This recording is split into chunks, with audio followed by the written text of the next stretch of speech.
This bomb-sniffing dog is back at home with his handler tonight after running off during the 4th of July fireworks. A woman in Kannapolis found Igor this morning and then coaxed him into her car with a Pop-Tart.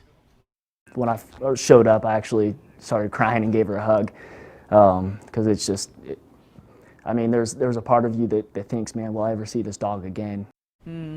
And Channel 9 was there within hours of K-9 Igor reuniting with his handler this morning. Yeah, both of them happy to be back working together again. Our Gina Esposito has more on how the dog was found and some changes that might now be coming to the department.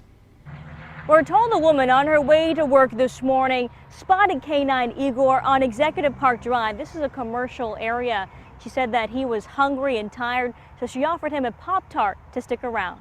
She's a hero in our eyes. After the Pop-Tart, Cabarrus County Sheriff Van Shaw says K-9 Igor jumped into the woman's car on command, eventually reuniting him Good boy. Good boy.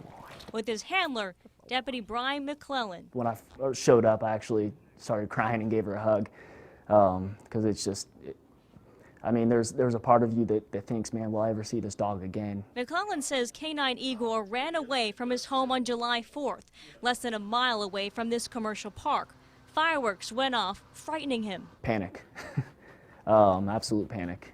Not to mention, it's an animal that's been entrusted to me, but he's also my partner. Not to mention McClellan's first K-9 ever.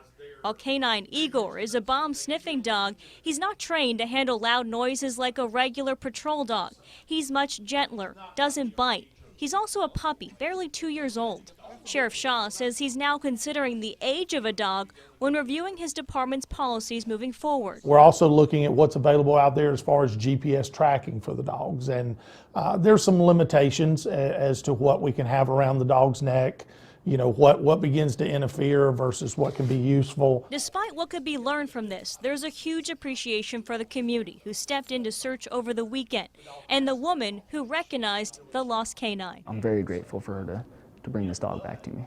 The sheriff says they were planning to search I-85 today in off-road vehicles. You can see just how close that is to where the K-9 was found. He was also planning to offer a reward. Thankfully, none of that was needed, and K-9 Igor can go back to work. Back to you.